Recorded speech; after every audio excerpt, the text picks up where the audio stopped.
ಮಹಾದೇವನ ಆತ್ಮಸ್ವರೂಪ. ನಿನ್ನನ್ನು ನನ್ನ ಲಂಕೆಯಲ್ಲಿ ಸ್ಥಾಪಿಸೋಣವೆಂಬ ಮಹೋತ್ಸಾಹದಿಂದ ನಾನು ಇಳಿದು ಬರುತ್ತಿದ್ದೇನೆ. ಆದರೆ ಸಂಧ್ಯಕಾಲ ಸಮೀಪಿಸುತ್ತಿದೆ. ಸಾಯಂಕಾಲ ಸಂಧ್ಯಾ ವಂದನವೆಂಬ ಅಗ್ನಿಹೋತ್ರ ಧರ್ಮವನ್ನು ಮಾಡಲೇಬೇಕಾಗಿದೆ. ಏನು ಮಾಡಲಿ?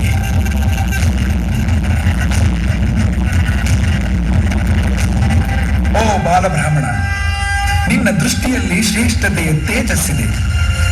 ಈ ದಿವ್ಯ ಆತ್ಮಲಿಂಗವನ್ನು ನೀನು ಕ್ಷಣ ಮಾತ್ರ ಉಳಿಸಿಕೊ. ನಾನು ಸಂಧ್ಯಾ ವಂದನ ಕರ್ಮ ಪೂರೈಸಿ ಕ್ಷಿಪ್ರವಾಗಿ ಬರುತ್ತೇನೆ. ಓ ಲಂಕಾಧಿಪತಿಯೇ, ನಾನೀ ಲಿಂಗವನ್ನು ನಿನ್ನಿಂದ ಸ್ವೀಕರಿಸುತ್ತೇನೆ. ಆದರೆ ಧರ್ಮಬದ್ಧವಾಗಿ ಕೆಲವು ನಿಯಮಗಳನ್ನು ನಿಗದಿಪಡಿಸಲೇಬೇಕಾಗಿದೆ. ಏನು ನಿಯಮ ಹೇಳು? ನಾನು ಪ್ರಚಂಡ ರಾವಣ, ಮಾತು ಕೊಟ್ಟು ತಪ್ಪುವವನೇ ಅಲ್ಲ. ಹೇಳು, ಏನದು? ಓ ಮಹಾಬಲಶಾಲಿ, ಕೇಳು. ನೀನು ನನ್ನ ಹಸ್ತಕ್ಕೆ ಈ ಲಿಂಗವನ್ನು ನೀಡಿದ ನಂತರ ನಿನ್ನ ಕರ್ತವ್ಯ ಪಾಲನೆಯು ವಿಳಂಬವಾದರೆ ನಾನು 3 ಬಾರಿ ಮಂತ್ರೋಚ್ಚಾರದಿಂದ ನಿನ್ನನ್ನು ಆಹ್ವಾನಿಸುತ್ತೇನೆ.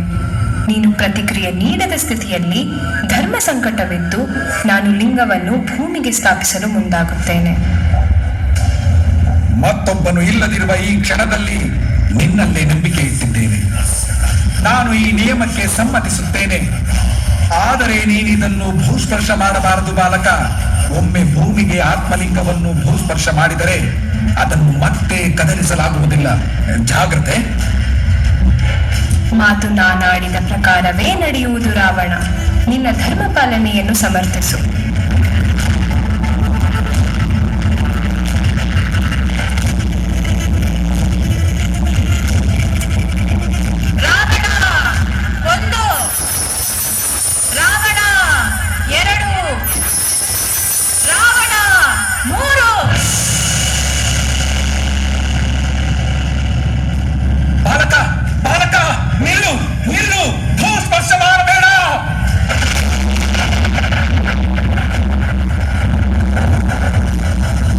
ಕಾಲ ಮೀರಿತು ರಾವಣ.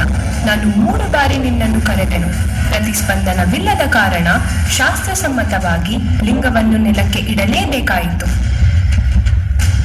ಬ್ರಾಹ್ಮಣ, ನನ್ನ ತಪೋಬಲದಿಂದ ಸಂಪಾದಿಸಿದ ಆತ್ಮಲಿಂಗವನ್ನು ಕೇವಲ ಕ್ಷಣ ಮಾತ್ರ ಹಿಡಿದುಕೋ ಎಂದು ಬೇಡಿಕೊಂಡೆ.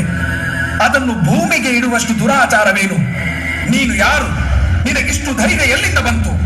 ನಾನು ಬಾಲಬ್ರಾಹ್ಮಣನ ರೂಪದಲ್ಲಿರುವ ಗಣೇಶ. ಶಿವನ ಶಕ್ತಿ ಭೂಮಿಯ ಎಲ್ಲಾ ಜೀವಗಳ ಕಲ್ಯಾಣಕ್ಕಾಗಿ ಇರುವುದು.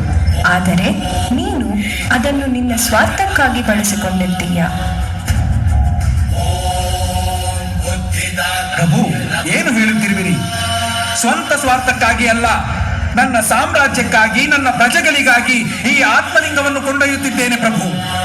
ಅಂತರ ಸಾಹಸಿ ನೀನೆ, ಸರ್ವಶಕ್ತನೂ ನೀನೆ. ಈ ಭೂಮಂಡಲದ ಮೇಲೆ ನಿನ್ನದೇ ಅಧಿಪತ್ಯ.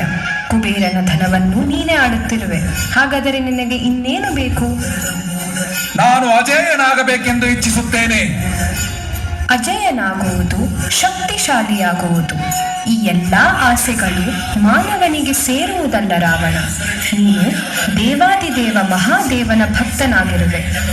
ಯುದ್ಧದಲ್ಲಿ ಅಜೇಯನಾಗುವ ಬಯಕೆಯನ್ನು ಬಿಟ್ಟು ನಿನ್ನ ಇಚ್ಛೆ, ಕಾಮನೆ ಮತ್ತು ಅಹಂಕಾರವನ್ನು ಜಯಿಸುವ ಪ್ರಯತ್ನ ಮಾಡು ರಾವಣ. ಇನ್ನು ಮುಂದೆ ಈ ಆತ್ಮಲಿಂಗವು ಈ ಪವಿತ್ರ ಭೂಮಿಯಲ್ಲಿ ಶಾಶ್ವತವಾಗಿ ನೆಲೆಸಲಿದೆ. ಈ ಗೋಕರ್ಣ ಕ್ಷೇತ್ರವೇ ಶಿವನ ಆತ್ಮತತ್ವದ ಧ್ಯಾನಧಾಮವಾಗುವುದು.